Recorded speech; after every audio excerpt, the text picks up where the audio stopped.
Praise the Lord. Dear brothers and sisters, how are you? I hope you are all safe in God's grace. Today, let us see some verses from the book of Ezekiel, chapter 37.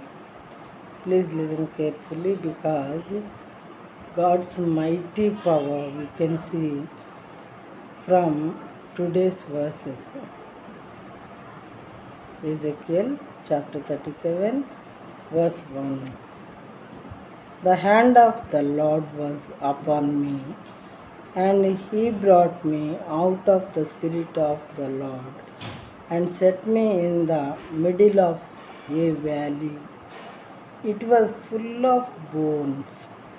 He led me back and forth among them, and I saw a great many bones on the floor of the valley, bones that were very dry.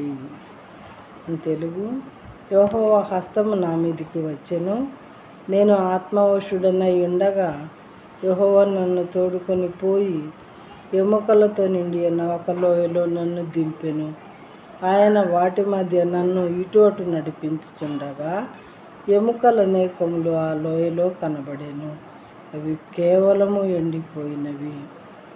దేవుడు యెహెజ్కేలుని ఆత్మవశుని చేసి పరిశుద్ధాత్మ శక్తి చేత నింపి అతన్ని తీసుకొని వెళ్ళారు. ఒక ప్లేస్కి తీసుకొని వెళ్ళి ఏం చేశారంట, ఎముకలతో నిండి ఉన్నటువంటి ఒక లోయ దగ్గర లోయలో దించారు. దేవుడు అతన్ని దించినప్పుడు అతను ఏం చేశాడంటే, ఆయన వాటి మధ్య నన్ను అటు ఇటు నడిపించుచుండగా దేవుని ఆత్మ యెహెజ్కేలుని ఆ ఎముకల మధ్యలో అటు ఇటు తిప్పుతూ ఏమని అడిగిందంట, ఎముకలు అనేకములు ఆ లోయలో కనబడెను, అవి కేవలము ఎండిపోయినవి.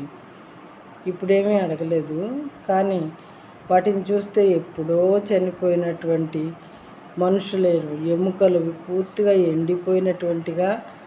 ఎండిపోయిన వాటిగా ఆయన గ్రహించాడనమాట. ఎవరో యెహెజ్కేలు. ఆ తర్వాత ఏమైంది అనేది సెకండ్ వర్స్లో చూద్దాము.